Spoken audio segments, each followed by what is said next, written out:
Shiv Sena NCP का टूटना भारी पड़ा बीजेपी पर, जानिए महाराष्ट्र का चौंकाने वाला रिजल्ट।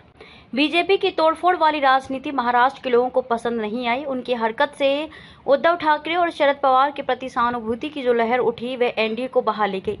यहां तक कि अजीत पवार की पत्नी सुनेत्रा पवार भी बारामती सीट से चुनाव हार गईं। बीजेपी के दिग्गज नेता और शिंदे सेना के कैबिनेट मंत्री सुधीर मुनगंटीवार को भी हार का स्वाद चखना पड़ा।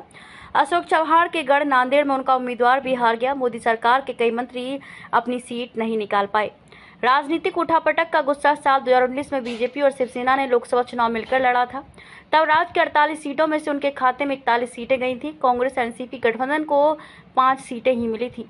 उसी साल हुए विधानसभा चुनाव में भी बीजेपी और शिवसेना साथ उतरी, लेकिन सरकार बनाने की बारी आई तो दोनों दल अलग हो गए। उद्धव ठाकरे मुख्यमंत्री बने, लेकिन जल्द ही उनकी पार्टी टूट गई और सरकार गिर गई। फिर शिंदे सरकार बनी और कुछ दिन बाद ही शरद पवार की पार्टी एनसीपी भी टूट गई। शरद पवार से अलग हुए अजीत पवार शिंदे सरकार में आ गए। राज्य में हुई इस सारी उठापटक के लिए वोटर्स ने बीजेपी को दोषी माना। भारी पड़ा आरक्षण का मुद्दा। राज्य सरकार ने जिस तरह से मराठा आरक्षण मसले को हैंडल किया वह मराठों को रास नहीं आया। इसका असर मराठवाड़ा के मतदाताओं पर तो पड़ा ही, साथ ही ओबीसी समाज को अपना आरक्षण खतरे में नजर आने लगा। इससे मराठा और ओबीसी बीजेपी गठबंधन के खिलाफ खड़े हो गए। अब की बार 400 पार का नारा भी बीजेपी को ले डूबा।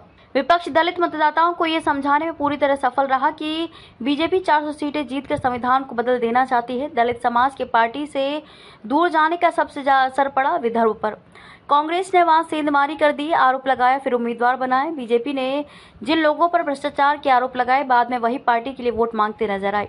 मसलन दक्षिण मुंबई में शिंदे सेना के उम्मीदवार यामिनी जाधव के पति यशवंत जाधव पर भ्रष्टाचार के कई आरोप लगे। वहीं उत्तर पश्चिम सीट पर रविंद्र वायकर को टिकट दिया। झेलनी पड़ी किसानों की नाराजगी।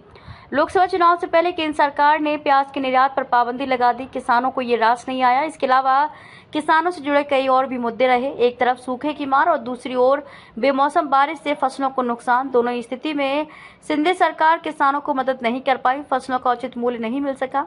एमएसपी के लिए किसान लड़ाई लड़ते रहे। इसकी कीमत भी बीजेपी और सहयोगी दलों को चुकानी पड़ी। मोदी पर बहुत ज्यादा आत्मनिर्भरता। पीएम नरेंद्र मोदी पर बहुत ज्यादा निर्भर रहने से बीजेपी का कैडर चुनाव में उतना सक्रिय नहीं रहा जितना उसे होना चाहिए था। हर बात के लिए मोदी मोदी रटना मतदाताओं को अच्छा नहीं लगा। मुंबई की उत्तर पूर्व सीट पर मोदी ने रोड शो किया, मुंबई में बड़ी सभा की, लेकिन वे मतदाताओं को प्रभावित नहीं कर सके। विपक्ष ने मतदाताओं के सामने बेरोजगारी, महंगाई जैसे मुद्दों को रखा और अपनी बात समझाने में सफल रहा।